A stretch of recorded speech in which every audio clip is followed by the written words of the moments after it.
বন্ধুরা, এটা কি গাছটা আপনারা সবাই একটু জানাবেন। এটা কি গাছটা আপনাদেরকে দেখাচ্ছি, সবাই দেখবেন, এটা জানাবেন এটা কি গাছটা। সব থেকে এটা বেশি কাজে লাগে আমরা হিন্দুদের, এই গাছটা কাজে লাগে, সবাই একটু দেখবেন।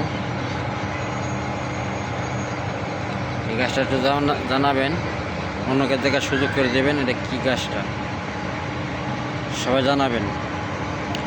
অনেক গাছের অভাব নাই, প্রচুর গাছ, তাই আপনাদের একটু ভিডিও করে দেখালাম। এটা কি গাছটা সবাই একটু জানাবেন। এটা আবার দেখাইতেছি, এটা কি গাছটা আপনারা সবাই একটু কমেন্টে জানাবেন, অন্যকে দেখার সুযোগ করে দিবেন। সবাই অনেক বড় গাছ।